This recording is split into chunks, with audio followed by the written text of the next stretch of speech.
1793. Escrito por Niklas Natt och Dag. A desonestidade gera desonestidade, a violência gera violência. Thomas Thorold. 1793. Primeira parte. O Fantasma da Indebetusca. Outono de 1793. As pessoas da região apanharam um grande susto. Correram milhares de boatos, cada um mais absurdo que o outro. É impossível confiar nas notícias, pois até estas são contraditórias, e todas as pessoas acrescentam um ponto quando contam a história. A atrocidade do crime, tal como é contado, é demasiado grande, portanto, também não sei o que pensar. Carl Gustav Leopold, 1793. Miquel Cardel flutua na água fria. Com a mão direita livre, agarra o colarinho de Johann Gel, que jaz imóvel ao seu lado, com espuma vermelha nos cantos da boca. O casaco do SCU uniforme está manchado de sangue e da água salgada. Quando uma onda arranca, por fim, o colarinho da mão de Cardel, este tem vontade de gritar a plenos pulmões, mas só lhe escapa um gemido débil. Gelma funda-se rapidamente. Cardel baixa a cabeça e, por um instante, acompanha o caminho descendente do corpo na água. Na água gelada, pensa ver o vulto de outra pessoa, mais abaixo, no limite do que os sentidos conseguem perceber. Os marinheiros, mutilados, chegam aos milhares às portas do inferno. O anjo da morte fecha as asas sobre eles, coroado por um crânio. O maxilar move-se ao ritmo de uma gargalhada silenciosa. Capítulo 1. Guarda. Guarda Miquel.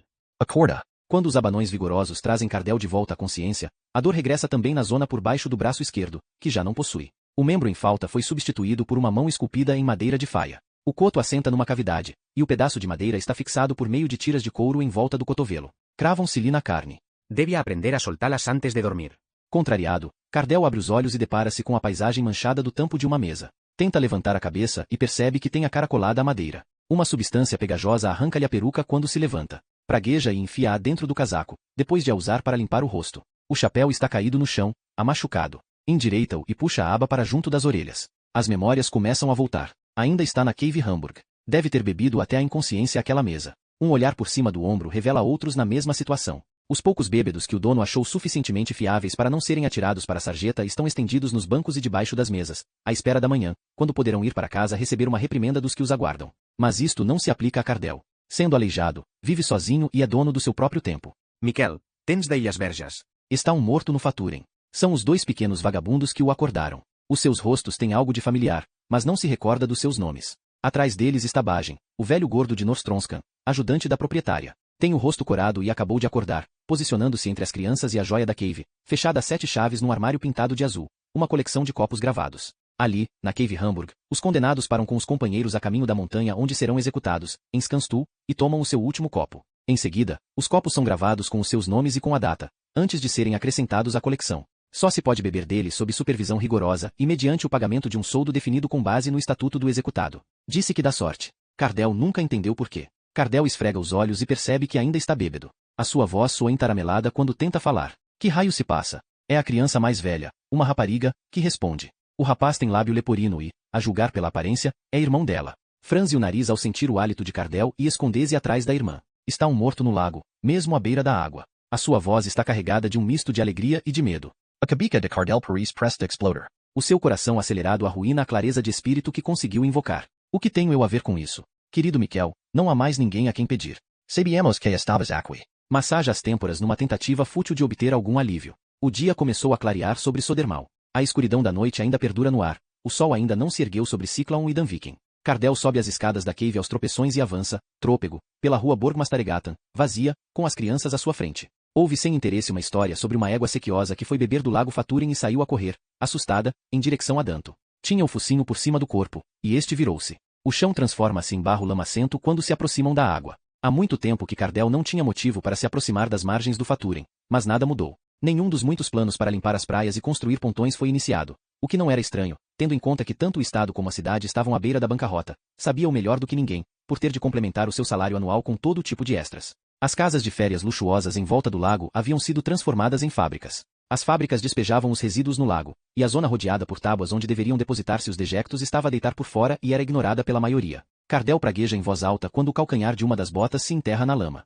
Tem de esticar o braço bom para manter o equilíbrio. A vossa égua assustou-se porque viu um companheiro a apodrecer. O talhante deita o lixo no lago. Acordaram-me para me fazerem vir salvar uma carcaça de cavalo ou de porco. Nós vimos um rosto na água, um rosto humano. A água do lago Faturen lambe a praia e forma uma espuma amarelo clara. As crianças estão certas, visto que há algo a flutuar a alguns metros de distância, um vulto escuro. A primeira coisa que Cardel pensa é que não pode ser uma pessoa. É demasiado pequeno. São restos do talho, como vos disse. É um animal morto. A rapariga não desiste. O rapaz acena com a cabeça, em sinal de apoio. Cardell resmunga, resignado. Eu estou bêbado. Entendem? A cair de bêbado. Não se esqueçam disso quando vos perguntarem pelo dia em que pediram ao guarda para ir nadar no Faturen e ele vos deu uma sova quando voltou do mergulho, imundo e furioso. Despe o casaco com a dificuldade inerente à falta de um braço.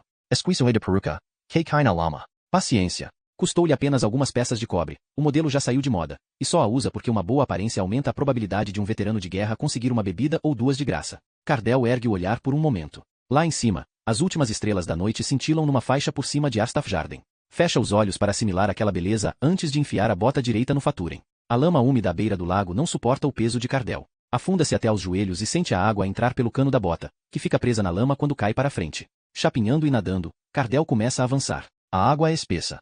Sente-a deslizar-lhe por entre os dedos, cheia de todas as coisas que nem as pessoas dos guetos de Sodermal acharam que valia a pena guardar. O álcool inibiu-lhe a capacidade de raciocinar. Sente o pânico a aumentar ao perceber que já não toca o fundo do lago sob os pés. O lago é mais fundo do que julgava. Subitamente, vê-se transportado para Svensund, 3 anos antes, a ser arrastado pela corrente enquanto a frota sueca se afasta. Cardell toca o cadáver que flutua na água quando se impulsiona na sua direção. A princípio, pensa que estava certo. Não é um cadáver humano.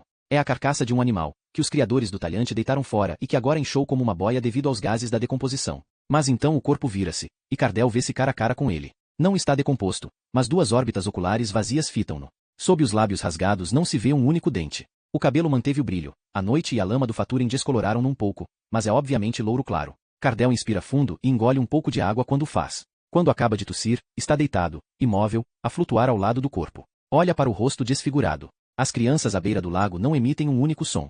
Aguardam em silêncio o seu regresso. Vira-se na água e começa a bater os pés descalços, nadando em direção à terra. É difícil puxar o corpo para a terra lamacenta, quando a água já não ajuda a suportar o seu peso. Cardell deita-se de costas e cria impulso com ambas as pernas, ao mesmo tempo que tenta puxar o cadáver pelas roupas esfarrapadas com que está vestido. As crianças não o ajudam. Em vez disso, fogem assustadas para longe da água, ao mesmo tempo que tapam o nariz. Cardell tosse para expulsar a água suja dos pulmões e cospe para a lama. Corram até Slussen e chamem os casacos azuis. As crianças não fazem menção de obedecer. Mantêm-se simplesmente à distância, ao mesmo tempo que vislumbram aquilo que Cardell pescou no lago. Só reagem quando Cardell lhes atira um punhado de lama. Corram a chamar o maldito guarda nocturno e um casaco azul, raios. Quando o som dos passinhos desaparece, rebola para o lado e vomita. O silêncio abateu-se sobre a praia, e, na sua solidão, Cardell sente um aperto frio roubar-lhe o ar dos pulmões, cortando-lhe novamente a respiração. O seu coração começa a bater mais depressa, sente a pulsação na carótida e é assaltado por uma ansiedade violenta. Sabe bem o que se segue. Sente o braço que já não tem quase materializar-se na escuridão,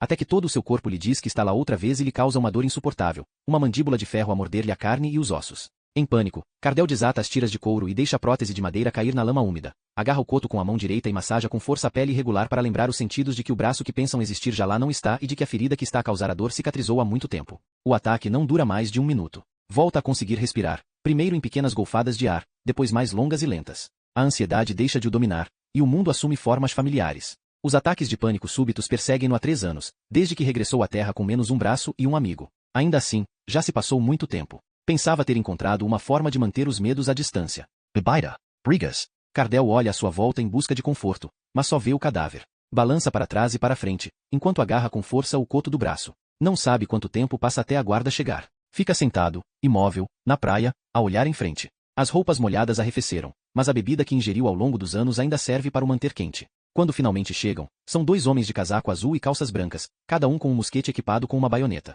A forma como caminham diz-lhe que ambos estiveram a beber, o que é condenável mas muito comum. Cardell sabe o nome de um deles. São muitos os que partilham o hábito de beber para esquecer as dores, e as tabernas são pequenas. Ora se não é Miquel Cardell que veio dar um mergulho. Vieste à procura de alguma coisa valiosa que engoliste há alguns dias e não apanhaste quando saiu pelo outro lado? Ou andas atrás de uma meretriz que fugiu para o mar? Cala-te, Solberg. Posso cheirar a merda, mas tu e o teu amigo tresandam a bebida. Devias gargarejar com água do lago antes de ires acordar o chefe da guarda. Cardell ergue-se e endireita as costas. Aponta para o cadáver ao seu lado. Está ali. Cale Solberg aproxima-se, mas depois para Irréqua. Porra, Pois. Suponho que é melhor um de vocês ficar aqui enquanto o outro vai a Slotsbacken buscar um oficial da guarnição. Cardell enrola o casaco e a prótese e enfia o embrulho debaixo do coto do braço. Prepara-se para dar um passo, mas depois lembra-se de que perdeu uma bota. Pousa o embrulho no chão, dá meia volta e refaz o caminho seguindo as suas próprias pegadas, com o ar mais digno que consegue, até encontrar o local e arrancar a bota da lama, que se solta com um gemido. Solberg foio escolhido para ir buscar ajuda, e já, vai subir a colina direto à cidade. O seu colega está parado, em silêncio, sem mostrar sinais de arrogância. Provavelmente sente-se desconfortável por ficar sozinho com o morto na escuridão. Cardell acena-lhe com a cabeça enquanto passa por ele. Tem um primo nas redondezas que possui um poço e talvez um pouco de sabão para partilhar com ele. Capítulo 2. Em cima da secretária está uma folha de papel com uma grelha desenhada. Cecil Vinge pousa o relógio de bolso na mesa à sua frente, solta a corrente e aproxima o castiçal com a vela crepitante. As chaves de parafusos estão alinhadas, juntamente com uma pinça e um alicate. Estende as mãos à sua frente, à luz da vela. Não tem tremores. De forma cuidadosa e metódica, inicia a sua tarefa. Abre o relógio, solta os parafusos que prendem os ponteiros, retira-os e coloca-os no seu lugar, na folha de papel. Levanta o mostrador e expõe o mecanismo, que se deixa desmontar com facilidade. Lentamente, retira cada engrenagem com cuidado e coloca-as no respectivo lugar desenhado na folha. Liberta do SCU Cadavero, a mola estende-se numa longa espiral. Por baixo dela, a engrenagem. Depois, a própria caixa. Chaves de parafusos pouco maiores que uma agulha soltam os pequenos parafusos das suas cavidades. Devido à falta temporária de relógio próprio, são os sinos da igreja que informam Vinge da passagem do tempo.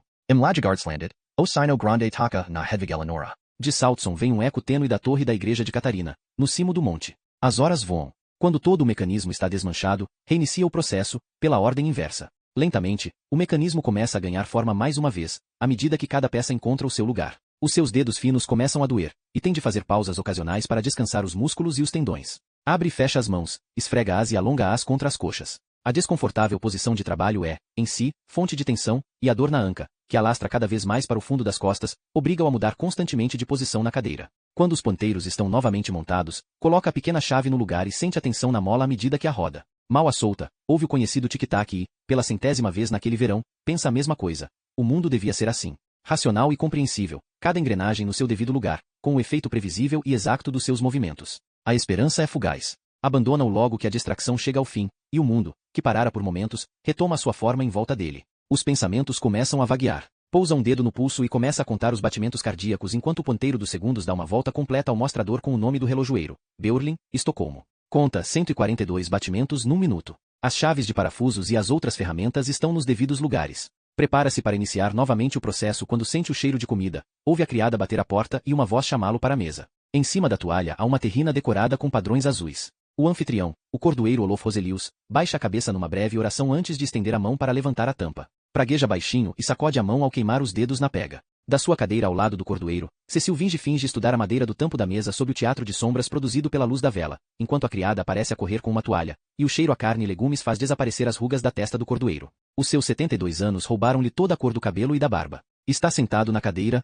torto. Roselius é conhecido como um homem justo, que durante anos dirigiu a casa dos pobres da igreja de Hedvig Eleonora e deu generosamente da sua fortuna, que em tempos foi grande o suficiente para lhe permitir comprar a casa de campo do Conde Sen, nos arredores de Ladugardslande. A sua velhice foi envenenada por maus investimentos com o vizinho, Ekman, tesoureiro do Kammarkollegiet, relacionados com uma serração em Västerbotten. Vinge percebe que Roselius se sente injustamente tratado depois de tantas décadas dedicadas à caridade. A amargura espalhou-se sobre a propriedade como uma mão pesada. Como hóspede, Vinge não consegue impedir que isto lhe sirva de recordação de tempos maus. Nesta noite, Roselius parece mais deprimido do que o habitual e engole cada colherada com um suspiro. Quando finalmente pigarreia e quebra o silêncio, resta apenas um pouco de sopa no fundo do prato. É difícil dar conselhos aos jovens. Só recebemos gritos em troca. Ainda assim, vou dizer o que penso, Cecil, e peçote que me ouças. Só quero o melhor para ti.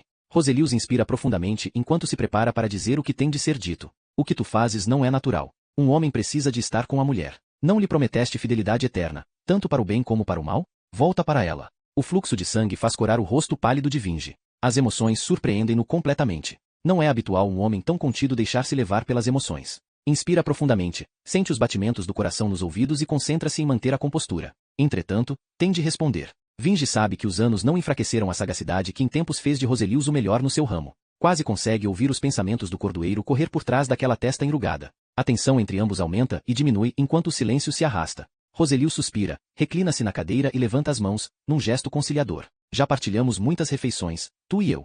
Es educado e sagas. Também sei que não és um homem mau, muito pelo contrário. Mas agora estás cego por essas novas ideias. Cecil, pensas que tudo pode ser resolvido através do pensamento. Através do poder da tua mente. Estás engañado. Não é possível controlar as emoções. Volta para tua mulher, para bem de ambos, e, se lhe fizeste algum mal, pede-lhe perdão. O que fiz foi para o bem dela. Foi pensado. Mesmo aos seus ouvidos, a resposta soa como a defesa de uma criança desafiadora. Cecil, independentemente do que planeasses alcançar, o resultado foi outro. Vinge não consegue impedir o tremor das mãos e larga a colher para esconder a inquietação. Para sua frustração, ouve as palavras saírem-lhe como pouco mais de um sussurro. Devia ter resultado. Quando Roselius responde, o tom da sua voz é mais suave. Via hoje, Cecil, a tua mulher, no mercado de peixe de Catavet. Está grávida. Já não consegue esconder a barriga. Vinge afunda-se na cadeira e, pela primeira vez, olha o cordoeiro nos olhos. Estava sozinha? Roselius assente e estende a mão para pousar no antebraço de Vinge. Vinge puxa imediatamente o braço para trás. O instinto surpreende-o. Vinge fecha os olhos para se controlar e, num intervalo que parece abrandar a passagem do tempo, dá consigo na sua biblioteca interior, onde filas de livros estão ordenadas num silêncio eterno. Pega num volume de Ovídio e lê algumas palavras ao acaso. Amnia mutantur, nial inheri. Tudo muda, mas nada se perde. Ali, encontra a esperança de que necessita. Quando abre os olhos novamente, estes não revelam qualquer emoção. Vinge tenta controlar o tremor das mãos, volta a pousar a colher no lugar, afasta a cadeira e levanta-se. Agradeço-lhe a sopa e a atenção, mas acho que de agora em diante vou passar a jantar no meu quarto. A voz do cordoeiro segue-o enquanto se afasta. Se o pensamento diz uma coisa e a realidade diz outra, deve ser o pensamento que está errado. Por que não é isto claro para ti, tu que tiveste uma educação clássica? Vinge não tem resposta para lhe dar, mas a distância crescente entre ambos permite-lhe fingir que não ouviu. Cecil Vinge sai para o corredor com as pernas vacilantes e sobe as escadas até o quarto que alugou na casa do cordoeiro, desde o verão. Fica rapidamente sem fôlego e apoia-se na ombreira da porta. Do lado de fora da janela, o silêncio cobre toda a propriedade. O sol já se pôs. Na encosta que desce para o Saltson estende-se um pomar. Para lá das copas das árvores, avistam-se as luzes de Skepsholmen, onde os marinheiros terminam as tarefas do dia, esperando poder ir para um lugar abrigado. Ainda mais longe, a silhueta da torre da igreja de Catarina.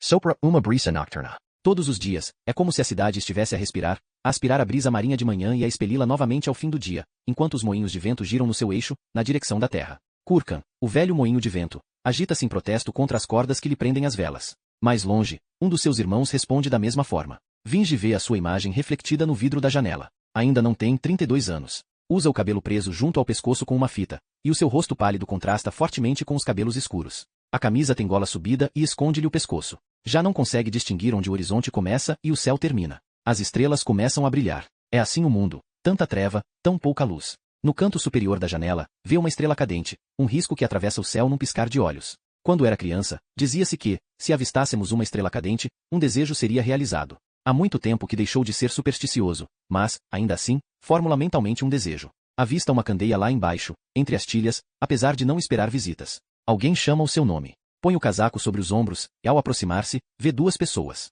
A criada de Roselius segura a candeia, e, ao seu lado, está uma figura baixa, curvada para frente com as mãos pousadas nos joelhos, ofegante e a babar-se. Quando Vinge se aproxima, a criada põe-lhe a candeia na mão. A visita é para si. Não o vou deixar entrar neste estado. A criada dá meia volta e caminha em passos largos para o edifício principal enquanto abana a cabeça, ao pensar naquela loucura. O homem não é velho, ainda tem uma voz leve, e a pele do rosto parece suave por baixo da sujidade. Então? É você o Vinge que trabalha na Imbetosca? O nome do departamento de polícia local é Indebetosca. Mas, sim, sou o Cecil Vinge. O rapaz mira-o por baixo da franja loura, não querendo aceitar a palavra de ninguém sem provas. Em Slotsbacken prometeram uma recompensa a quem aqui chegasse mais depressa. Sim? O rapaz puxa uma madeixa de cabelo que se soltou por baixo do chapéu. Corri mais depressa que todos os outros. Agora dói-me a barriga, tenho a boca a saber a sangue e vou ter de dormir esta noite ao relento com a roupa molhada. Quero uma moeda como recompensa. O rapaz sustém a respiração como se tivesse sido dominado pela impudência. Vinge lança-lhe um olhar severo. Já disseste que vem outros a caminho com a mesma missão. Se esperar um bocado, posso dividir a recompensa por todos. Ouve o rapaz ranger os dentes e praguejar baixinho ao perceber o seu erro. Winge abra a bolsa das modas e tira a recompensa exigida. Segura a muda entre o indicador e o polgar. Esta noite tiveste sorte. A paciência não é um dos meus pontos fortes. O rapaz sorri, aliviado. Faltam-lhe os dois incisivos, que deixam uma abertura por onde a língua sai constantemente para limpar o ranho que lhe escorre pelo lábio superior. É o chefe da polícia que quer falar consigo, imediatamente, em Esmedsgranden. Vinge assente com a cabeça enquanto estende a mão com a moeda. O rapaz dá 2 passos na sua direção e agarra a sua recompensa. Dá meia volta, estuga o passo e salta o muro baixo, quase perdendo o equilíbrio. Vinge grita, gasta o dinheiro em pão e não em bebida. O rapaz responde baixando as calças, mostrando-lhe o rabo pálido e dando uma palmada em cada bochecha enquanto grita por cima do ombro. Mais uns recados destes e vou ter dinheiro suficiente para não precisar de escolher. O rapaz solta uma gargalhada triunfante e saltita pela lá do Gardslander. As sombras devoram-no rapidamente e deixam Cecil a pensar na estrela cadente. Há muitos meses que prometeram uma residência oficial ao chefe da polícia, Johann Gustaf Norlin, mas ainda não aconteceu. Continua a viver com toda a família no mesmo apartamento pequeno, a 3 quarteirões de Borsen. Já anoiteceu quando Vinge sobe ofegante ao 3º andar. Percebe que os visitantes anteriores que vieram chamar o chefe da polícia também acordaram o resto da família. Algures do fundo da casa, uma mulher grita com uma criança assustada. Norlin encontrou a entrada. Semperuca e cama bainha de camisa de noite visible entre o casaco do uniforme as calcas. Cecil. Obrigado por teres vindo tão depressa. Vinge assente e senta-se na cadeira que Norlin colocou em frente ao fogão e que lhe oferece com um gesto. A Catarina está a fazer café. Está quase pronto. O chefe da polícia senta-se à frente dele e pigarreia algumas vezes, como que para anunciar o motivo do apelo. Descobriram um cadáver esta noite, Cecil, no Faturen, em Sodermal. 2 crianças conseguiram convencer um guarda bêbado a tirá-lo da água. O Estado, o homem que Mo descreveu já é guarda na cidade há 10 anos e durante esse tempo deve ter visto todo o mal que as pessoas são capazes de fazer umas às outras. Ainda assim, apareceu à minha porta a arquejar para tentar não vomitar o jantar enquanto me descrevia o cadáver. Se bem conheço os guardas, pode ter sido a bebida a causar essa náusea. Nenhum dos dois sorri, e Vinge esfrega os olhos cansados. Johann Gustav, combinamos que o último caso que te ajudei a resolver seria o meu último. Ajudei a polícia no último ano, mas, como sabes, agora está na altura de cuidar da minha casa. Norlin levanta-se para ir buscar a caleira de cabercibilante à cozinha. Depois volta e enche uma caneca para cada.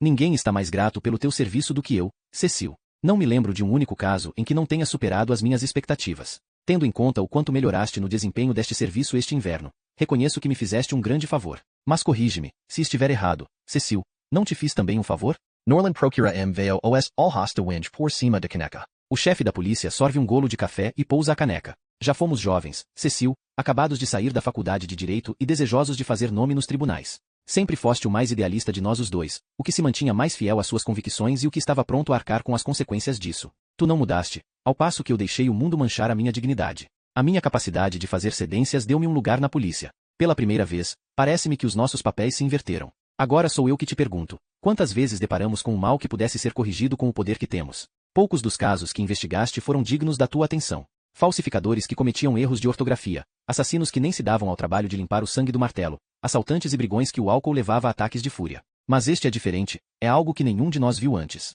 Se houvesse outra pessoa a quem pudesse confiar um caso destes, não hesitaria. Mas não existe mais ninguém. E algures lá fora anda solta um monstro em figura humana. O morto foi levado para a igreja de Maria. Faz-me este favor e nunca mais te peço nada. Vinge olha Norlin nos olhos, e desta vez é o chefe de polícia que não consegue suster o seu olhar. Capítulo 3. Cardell desce apressadamente a colina de Kvarberget e cospe um pedaço de tabaco castanho para a sarjeta. Está o mais limpo que conseguiu ficar depois de ir ao poço do amigo e vestiu uma camisa emprestada. Por trás dos edifícios caiados que sobem a colina em direção ao Gulfarden coberto pelo nevoeiro, consegue vislumbrar a cidade na sua ilha, com Ridaholmen muito perto. Juntos, formam um colosso escuro que se ergue do lago Malarvatnet, intercalado com alguns espaços claros. Ainda mal atravessou um quarteirão quando descobre um homem com o rosto coberto de bexigas e o distintivo da polícia preso numa corrente, ao pescoço, a caminho da porta de pólen. Desculpe, mas sabe o que aconteceu ao corpo do Faturen? Chama-me Cardell. Fui eu que o tirei da água há poucas horas. Já ouvi dizer. É da guarda, não é? O morto está na capela da Igreja de Maria até novas ordens.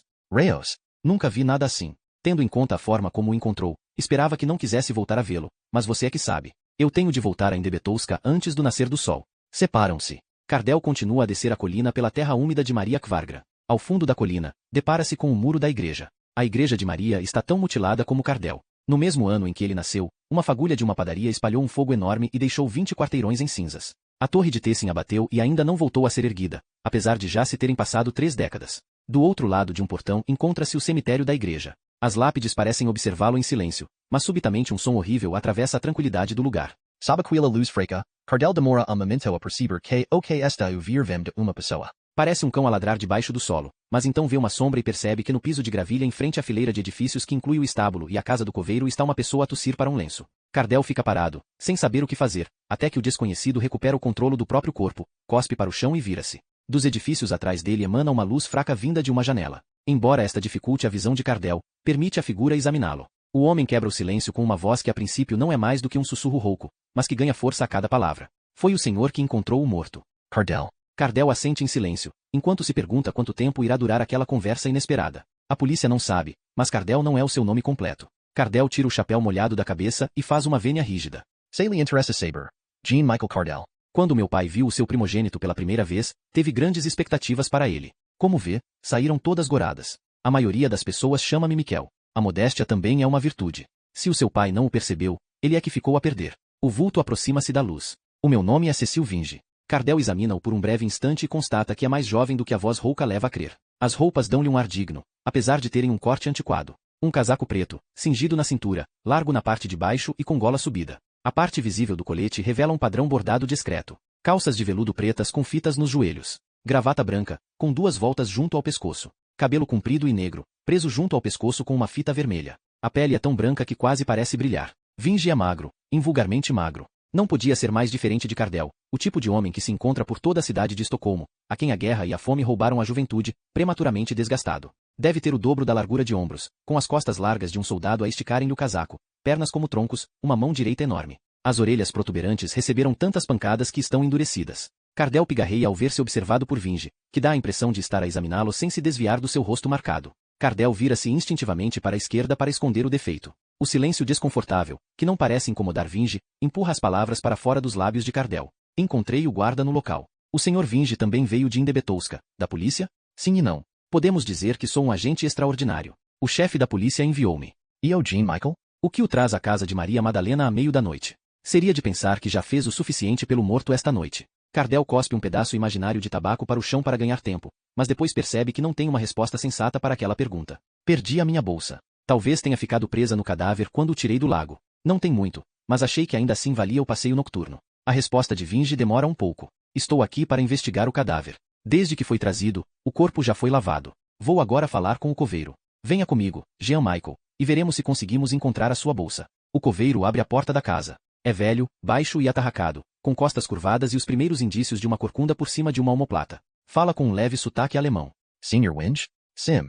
Chamo-me Dieter Schwalb. Vieram ver o morto? Tem esta noite para o fazer. O padre tem de o enterrar antes da missa da manhã. Mostre-nos o caminho. Um momento. Schwalb acende 2 candeias com um fósforo e depois apaga-o. Em cima de uma mesa está um gato gordo que alisa o pelo com a pata que acaba de lamber. Schwalb estende uma das candeias a Cardell, fecha a porta atrás de si e guia-os. Do outro lado do cemitério há uma casa de pedra de aspecto primitivo e chão de terra batida. Schwalb leva a mão à boca e solta um grito abafado quando abre a porta. E por causa das ratazanas. É melhor assustá-las antes de elas me assustarem a mim. Todos os cantos da casa estão cheios de lixo, espetos e pás, madeiras novas e velhas, pedaços de lápides que o inverno destruiu. O corpo aguarda-os debaixo da mortalha, num banco baixo. O espaço está frio, mas, ainda assim, o cheiro à morte é acentuado. O coveiro faz um gesto para um gancho de ferro na parede onde Cardell pendura a candeia. Schwalb baixa a cabeça e aperta as mãos à frente do corpo enquanto transfere o peso de um pé para o outro, desconfortável. Vinge olha-o com uma expressão inquisitiva. Mais alguma coisa? Temos muito que fazer e pouco tempo. Schwalb fita o chão. Uma pessoa não consegue passar a vida a abrir covas sem reparar no que escapa ao olhar dos outros.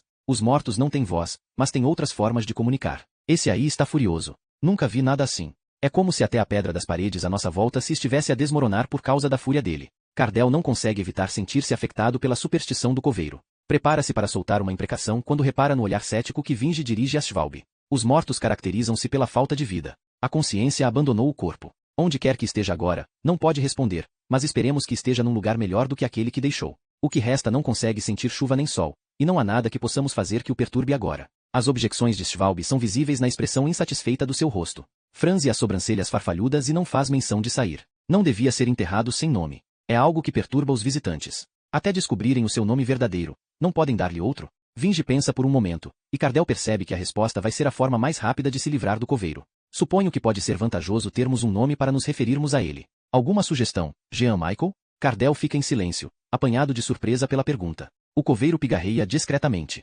Disse que quem não é baptizado deve receber o nome do rei, não é? Cardell estremece, desconfortável. Cospe o nome como se tivesse um sabor desagradável. Gustav? O pobre morto não sofreu já o suficiente? Schwalbe franze a testa. Um dos caros, então? Temos 12 para escolher. Também significa homem na língua deles e é um nome que se adequa a quase toda a gente. Winge viria-se para Cardell. Carl? Na presença da morte, velhas memórias vêm à tona. Sim. Carl. Carl Johann. Schwalbe sorri para eles com dentes castanhos e podres. Muito bem. Assim sendo, desejo-vos uma boa noite. Até breve. Sr. Winge. Sr. Cardell. Schwalbe para a entrada e acrescenta por cima do ombro. Sr. Carl Johann. O coveiro desaparece no meio das lápides, levando consigo a superstição.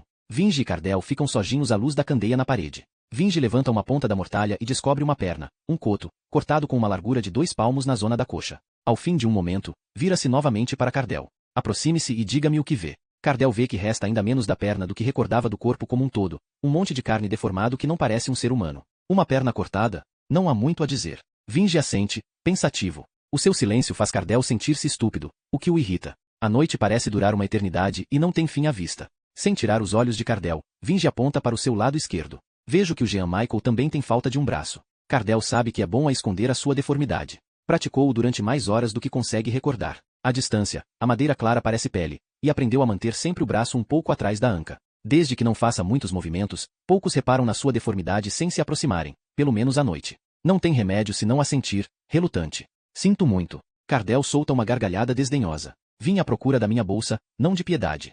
Tendo em conta o desprezo que mostrou pelo nome do rei Gustav, devo supor que o ferimento se deu durante a guerra? Cardell assente levemente, enquanto Vinge continua. Só o mencionei porque a sua experiência com amputações é muito superior à minha. Quer fazer-me o favor de olhar novamente para a perna amputada e dar-me o seu parecer? Desta vez, Cardell investiga mais atentamente, por baixo das camadas de sujidade que perduram, apesar da lavagem com água e sabão. Quando a resposta lhe ocorre, é tão óbvia que se arrepende de não o ter visto imediatamente. Este ferimento não é novo. O corte está completamente cicatrizado. Vinge assente, com ar de aprovação. Sim. Quando encontramos um corpo neste estado, temos por hábito supor que os ferimentos estão relacionados com a causa da morte ou com os esforços do assassino para se livrar do corpo. Nenhuma das duas situações se aplica aqui. Não me surpreenderia se fosse o caso dos 4 cotos. Ao sinal de Vinge, posicionam-se um de cada lado do corpo, levantam a mortalha e dobram-na. O corpo liberta um odor adocicado que faz Vinge aproximar o lenço do rosto, enquanto Cardell tapa a cara com o braço do casaco. Carl Johan não tem braços nem pernas, todos amputados o mais perto do tronco que a serra conseguiu chegar. O rosto não tem olhos, foram removidos das órbitas. O que resta do corpo está subnutrido. Tem as costelas salientes. O abdômen está inchado dos gases, que fazem o umbigo destacar-se, mas, de cada lado do corpo, os ossos da anca aparecem por baixo da pele. O peito é estreito, ainda jovem, e não desenvolveu a largura do de um homem adulto. As faces estão encovadas. Daquilo que em tempos foi um jovem, é o cabelo que está mais bem conservado. A cabeleira loura foi lavada pelos paroquianos mais humildes. Vinge tirou a candeia do gancho para iluminar melhor as partes que está a investigar enquanto caminha lentamente em volta do banco. Durante a guerra, o Jean Michael também viu muitos corpos afogados?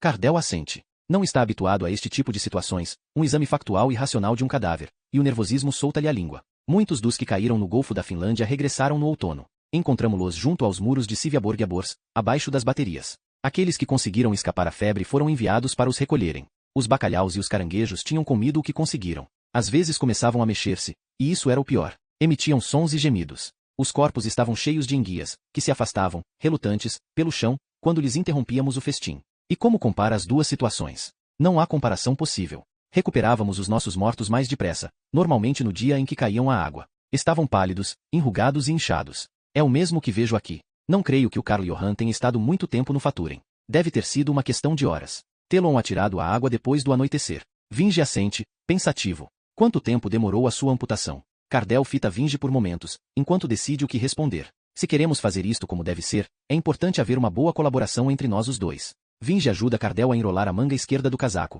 até as tiras que prendem a madeira ao cotovelo. Cardell solta-as com movimentos hábeis e tira a prótese, que fica presa na mão de Vinge. Cardell mostra-lhe o coto. Já tinha visto uma amputação? Nunca num homem vivo. Assisti a uma demonstração na escola de anatomia quando os cirurgiões abriram o cadáver de uma mulher. A minha operação não foi propriamente exemplar. Foi feita por um marinheiro trêmulo com o único instrumento que tinha disponível. Amputou-me imediatamente abaixo do cotovelo. Quando chegou ao corte final, descobriu que devia ter cortado mais para impedir que a gangrena alastrasse. Prende-se o paciente com tiras de couro para não perturbar o cirurgião com as convulsões. A carne é cortada com uma faca e para o osso usa-se uma serra. Os que têm sorte bebem até a inconsciência, mas, como era uma urgência, tive de a suportar sóbrio. As veias grandes têm de ser fechadas depressa. Se as pinças se soltarem, o sangue pode jorrar até ao outro lado da sala. Uma pessoa perde sangue e fica pálida num instante. Se tudo correr bem, guarda-se um pedaço de pele suficientemente grande para cobrir o coto. Este é cozido sobre a carne com agulha e linha. Repare, consegue ver-se a cicatriz em forma de crescente e as marcas dos pontos. Se não houver inflamação no braço,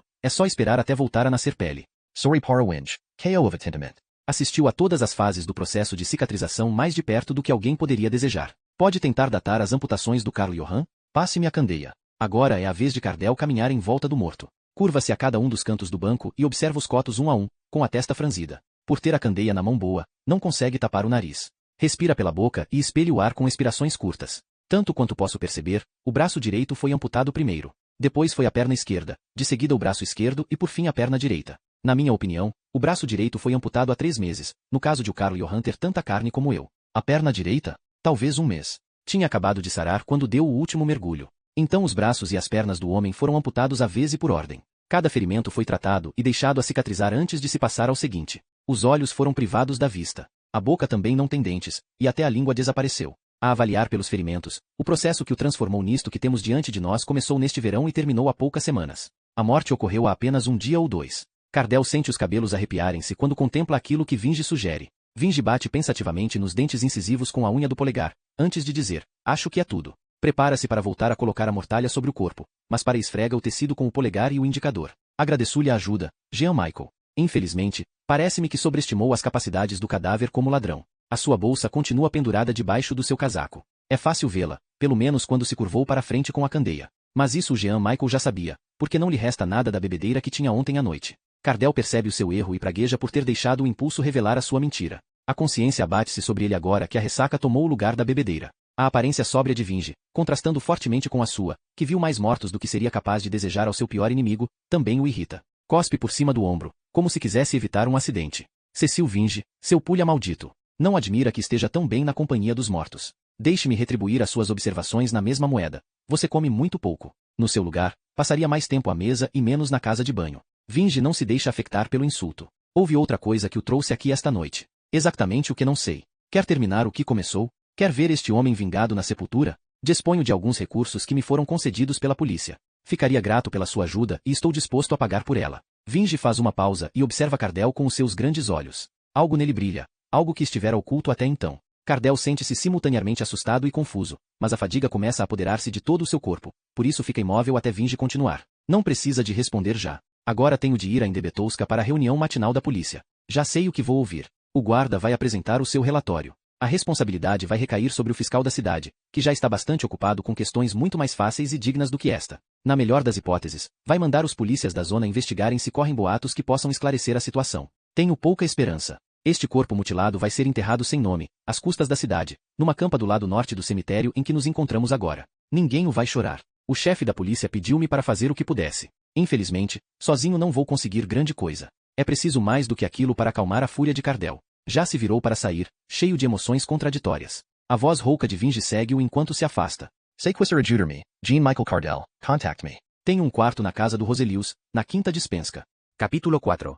Naquele dia, como em todos os outros, o sol da manhã traz o caos e a agitação a Indebetowska, no cimo da colina de Slotsbakken. Vinge pestaneja para afastar a poeira dos olhos, tentando esquecer que não dormiu nada na noite passada. Pergunta-se se algures naquele edifício há um bule de café com o resto que possa beber. A casa está cheia de pessoas que entram e saem e de outras que simplesmente aguardam para tratar dos seus assuntos e não tem outro lugar para ir. Os polícias ainda estão a tentar habituar-se às novas instalações e ao novo chefe. No entanto, ainda ninguém conseguiu encontrar espaço mais adequado para o trabalho. Estão em Indebetowska há pouco mais de um ano.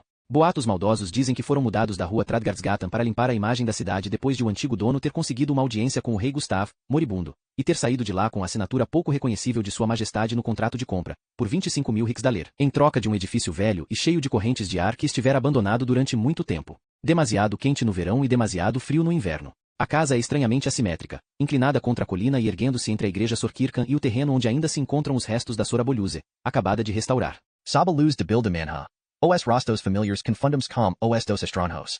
Vinge olha com desdém para Teuchler e Nisted, dois brutamontes empregados pela guarda, que seguram com dificuldade um homem de camisa rasgada, cujos hematomas e lábios abertos revelam que acaba de confessar aquilo de que foi acusado. O secretário Blom atravessa aquela agitação de corpos, cruza o olhar com o de Vinge depois de observar a mesma cena e revira os olhos. Já se passaram mais de 2 décadas desde que aqueles métodos de interrogatório foram abolidos, mas Teuchler e Nisted pertencem a outros tempos. Os que sabem o nome e o aspecto de Vinge sem o conhecerem pessoalmente fitam o chão quando ele passa. Este sente os olhares fixarem-se novamente em si, mal vira as costas.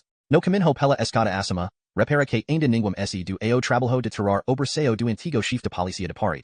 Mas sinal de falta de ordem que assola as autoridades desde que o rei Gustavo morreu. Passaram-se quase 2 anos desde que os disparos de Ancastron se abateram sobre o baile de máscaras, mas na esquadra parece que ainda ressoam. Com um príncipe herdeiro inexperiente, de apenas 13 anos de idade, a luta pelo poder começou ainda antes de o rei ser libertado da sua agonia. O anterior chefe da polícia, Nils Henrik Achan Liugensparre, o confidente do rei Gustav que construiu aquela esquadra de raiz e que liderou o trabalho durante quase 3 décadas, foi um dos homens poderosos que reconheceram a oportunidade e revelaram abertamente as suas ambições. Fazer o irmão atrasado do rei, o Duque Carlo, governar como guardião do príncipe, sua marioneta. Em vez disso, as ambições de Liugensparre caíram por terra. O barão Reuterro assumiu o lugar que Liugensparre designara para si próprio, e, enquanto o barão controlava o país na pessoa do duque, Liugensparre foi enviado para o exílio na Pomerânia. No início do ano, Reuterro concederá o cargo de chefe da polícia ao advogado Johann Gustav Norlin, nomeação de que já estava arrependido. Como todas as outras pessoas sensatas, Vinge percebe claramente o motivo. Norlin é um homem justo. No terceiro andar hacadeiras dispostas ao longo do corredor. Vinge agita os braços à sua volta para forçar o sangue a correr para os dedos gelados.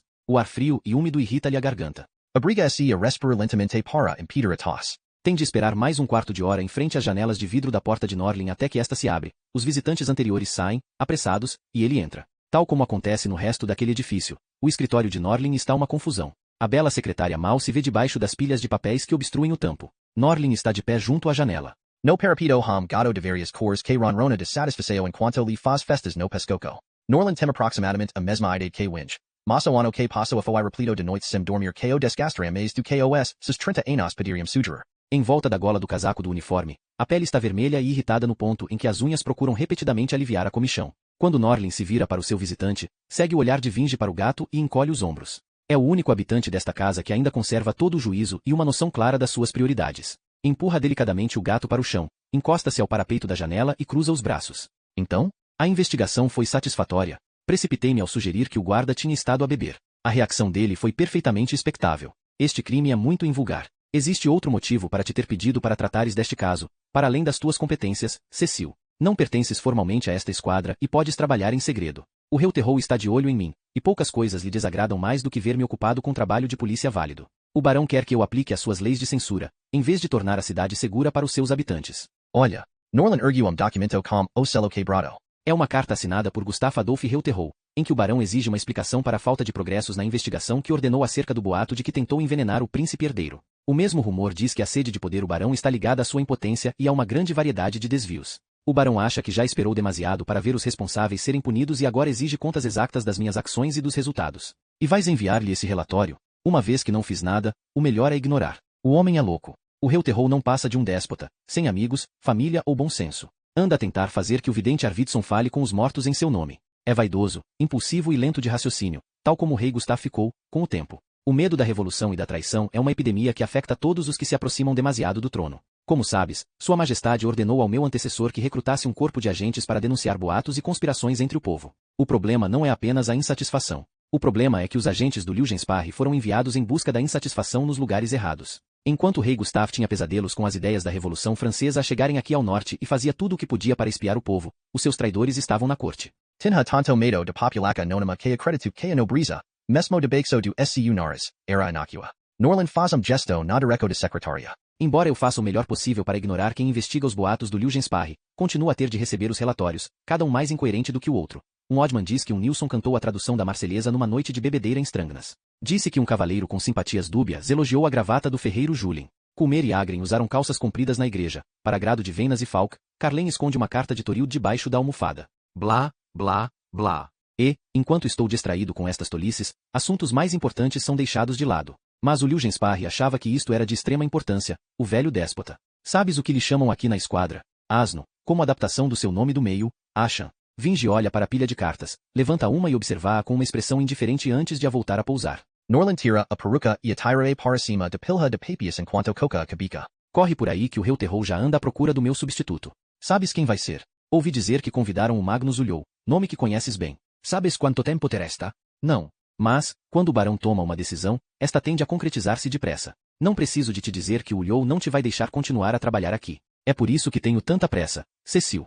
Winch massaja as palpebras inchadas. O cansaço cria manchas de luz que dançam no seu campo de visão. Sou a última pessoa que precisas de lembrar da urgência do caso. Com um gesto para uma cadeira vazia, Norlin pede a Vinge que se sente. O chefe da polícia abre a porta e grita para o corredor a pedir que lhe tragam café, ordem que é executada pela pessoa mais próxima. Senta-se em frente a Vinge com um suspiro pesado. Muito bem. Vamos voltar ao cadáver retirado do lago. Tens alguma esperança de encontrar o culpado?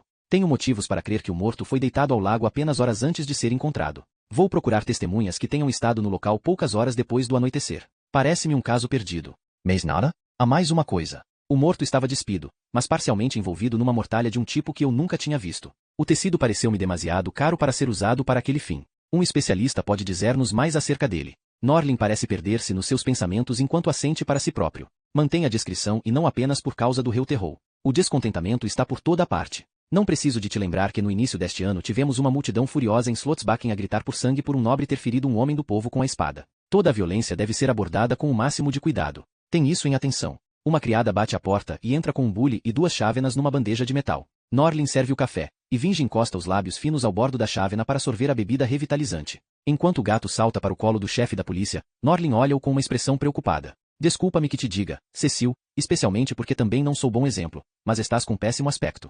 Capítulo 5. O nome da estalagem é Fordarvet. As paredes estão cobertas de fuligem, mas, se nos esforçarmos, conseguimos distinguir os frescos nas paredes. É a dança dos mortos. Camponeses e homens do povo, nobres e padres dançam de braço dado em volta de um esqueleto que toca um violino preto como carvão. A imagem causa um certo desconforto, mas só costuma haver muitos clientes já tarde, e a bebedeira retira importância à decoração. O dono, Jeddah, resistiu a todas as tentativas no sentido de o persuadirem a caiar as paredes. Diz, sibilando, que é uma pintura feita pelo próprio Ofrubro, uma obra-prima. Cardell odeia-a, especialmente porque o acordo que fez com Jeddah o obriga a manter-se relativamente sóbrio. Cardell está ali como guarda, para deter os brigões durante alguns turnos por semana, e ganha uma comissão por cada um que expulsa. O salário de guarda não lhe permite sobreviver, portanto, precisa daquele valor adicional. Do seu lugar no banco, ao lado da escada, pela milésima vez, é visitado pela memória das órbitas vazias do cadáver. Cardell estremece e mastiga uma mão cheia de tabaco. Sente que aquela noite não vai trazer nada de bom, o que é previsível. Desde o pôr do sol há qualquer coisa estranha no ar. Os clientes dos bares brigam por causa de copos, e na sua agitação, lançam palavras ofensivas. Cardell tem constantemente de se levantar e de conversar com pessoas que não o ouvem ou entendem, até que as agarra pela parte de trás do pescoço, as levanta até os pés saírem do chão e as atira para a rua. Um grupo de marinheiros chega à porta, todos de braço dado, até que o elo mais fraco tem de quebrar a cadeia e dar espaço para os outros entrarem. Gritam a plenos pulmões, num espetáculo de vulgaridades. No meio de gritaria, Cardell of failure de mansos conquistadas e percebe imediatamente que a noite vai acabar mal. Homens jovens, indômitos e bêbedos, num grupo unido. Conhece-os bem. Também já foi um deles. Adora-os e odeia-os. Do seu lugar junto à porta, olha-os da mesma forma que um lobo olha para um rebanho de ovelhas e sabe que falta pouco para serem seus. Não é preciso muito tempo. Um homem baixo e atarracado tropeça nos próprios sapatos e cai de costas em cima de um marinheiro. Em poucos instantes, põe o culpado em cima de uma mesa, obrigando o pobre homem a dançar enquanto abanam o tampo, fazendo a madeira partir-se. Um deles pega numa faca e espeta os pés do homem. Cardell olha para Jeddah, do outro lado da sala. O proprietário não quer saber se os clientes se magoam ou sangram, mas a mobília custa-lhe dinheiro. Sem parar para pensar, Cardell levanta a mão e aperta as tiras de couro que fixam o antebraço de madeira. A guerra ensinou-lhe que não há honra na batalha. É algo que experiencia regularmente. A mão pousa no ombro de um marinheiro, procurando a diplomacia no meio do rebuliço. Faz gestos conciliadores. Uma voz ao seu ouvido diz-lhe que vá para o inferno. O cuspo atinge-o no rosto. Ouve os batimentos do coração ecoarem-lhe nos ouvidos, e o mundo fica vermelho. Ainda assim, controla-se. Baixa os ombros numa expressão de submissão. Quando o primeiro golpe os atinge, nem percebem o que lhes aconteceu. A mão esquerda levanta-se do seu lugar junto à anca e, uma vez que os dedos de madeira têm a forma de uma mão aberta, quase parece que lhes está a acariciar o rosto. Os dentes saltam pelo ar numa cascata vermelha. Cardell aproveita o impulso do braço para dar o próximo golpe, e o seguinte, e sente um antebraço partir-se, um nariz ser esmagado, umas costelas estalarem, um olho desfazer-se. Cada golpe é como uma explosão no coto do braço, e a dor faz aumentar a sua raiva. Fogem a correr. O último tem de rastejar para a rua, a chorar, e a bota de Cardell empurra-o para o lado de fora da porta. Quando se vira, o homem baixo ainda está em cima da mesa, a bater palmas e a sorrir de orelha a orelha. A sua gratidão é infinita. Insiste em presentear o seu salvador com um jarro de vinho e faz brindes sucessivos. Cardell, por seu lado, pensa que a briga daquela noite foi um dissuasor suficiente para garantir a paz e a ordem na taberna Fordarvet até o fecho das portas. O chão está coberto de manchas escuras que vão na sua direção. Cardell ignora o olhar acusador de Jeddah e bebe goles longos. As brigas são uma das poucas coisas que o animam. Costumava procurá-las ativamente e obtinha conforto do facto de cada vitória lhe dar uma sensação de controlo. O efeito diminuiu com os anos. O braço pesa-lhe. Sente-se velho, demasiado velho para aquela vida. O vinho serve-lhe de consolo. O outro homem apresenta-se como Isaac Reynold Blom. Sou Poda. Cardell levanta uma sobrancelha enquanto o homem limpa a garganta. O meu herói. Veja-os estremecer com a vitória da sua coragem. Pisa os irmãos derrotados com o sangue alheio sob os seus pés. Bem, não eram propriamente da minha família. É assim que ganha a vida? Blom faz beicinho e acende o cachimbo. É a maldição dos poetas, todos se acham críticos. Mas, sinceramente, não. Durante o dia, trabalho na casa de Indebetowska, em Slotsbakken. Trabalho para a polícia. Sou secretário desde janeiro. Cardell não voltará a pensar em Cecil Vinge e nas suas palavras quando se despediram, até este momento. Conhece um homem chamado Vinge, Cecil Vinge? Blom olha-o com uma expressão pensadora e sopra um anel de fumo. Quem o conhece nunca mais o esquece. Quem é o tipo? Pode dizer-me alguma coisa sobre ele? Começou a aparecer em Indebetowska na mesma altura em que o Norlin foi promovido a chefe da polícia, no início deste ano. Tem uma espécie de acordo. O Vinge tem carta branca para fazer o que quer, dentro dos limites do razoável. Interessa-se por alguns crimes, mas não por outros. Cardell assente, pensativo. Blom sacode o cachimbo e continua. Formamo-nos em direito, em Uppsala, na mesma altura, eu e o Vinge, apesar de eu ser alguns anos mais velho e de nunca ter frequentado os mesmos círculos. Ele estava sempre com o nariz enfiado num volume de Rousseau. O Vinge estava a ler um volume enorme, como não se via desde Rudek, e tinha uma memória tal que lhe permitia repetir de cor todas as palavras que lia, como se tivesse o livro à sua frente. Talvez tenha sido aí que os problemas começaram. Algumas pessoas leem demasiado, fritam a cabeça. Na sua carreira de advogado, tornou-se pouco popular por insistir em deixar que os acusados se explicassem, algo que era costume evitar. Todos os seus casos se arrastavam demasiado. Embora ninguém em plena posse das suas capacidades mentais pudesse duvidar minimamente da culpa ou da inocência de alguém sujeito a uma ação judicial dirigida por Vinge, este nunca conseguiu obter a aprovação dos seus pares. A maioria dos que trabalham no sistema judicial só quer que a justiça seja aplicada o mais depressa possível, mas, como Vinge insistia em defender os seus motivos com uma lógica irrebatível, não podiam impedi-lo, portanto, as críticas passavam-lhe ao lado. Desde que se juntou ao Norlin, correm imensas histórias sobre todo o trabalho que fez na esquadra no ano passado. Outros cometem erros, dispersam e têm falta de atenção, de empenho. Mas o Vinge não. Blom gesticula com o cachimbo para dar ênfase à afirmação. Depois de uma longa pausa, nota que o cachimbo se apagou. Pousa-o com um ligeiro encolher de ombros. Se há algo negativo a dizer acerca dele é que nunca teve grande carisma. Isso é óbvio. Conheci a mulher dele na ópera, no ano passado, e, quando soube o seu nome e percebi quem o marido era, achei que só podia estar enganado. Uma mulher fantástica, Cardell, bonita, mas também afável, sensível, dócil e alegre. E estas são as últimas palavras que usaria para descrever o seu marido. Deve ter tido uma fila incontável de pretendentes. Nunca hei de entender por que escolheu o Vinge. E é por isso que me parece ironia do destino ele ter escolhido deixá-la e não o contrário, como seria de esperar. Blom cala-se, e é como se o seu bom humor se tivesse extinguido com a chama do cachimbo. O ruído da sala enche o vazio deixado por ele. Num canto, um homem com um casaco remendado e uma taça de pedinte em cima da mesa começa a tocar uma música numa flauta simples de madeira. Blom solta os restos de tabaco do cachimbo. Sim, mais uma coisa, Cardell. Talvez devesse tê-lo dito logo, mas o vinho deixou-me um pouco lento.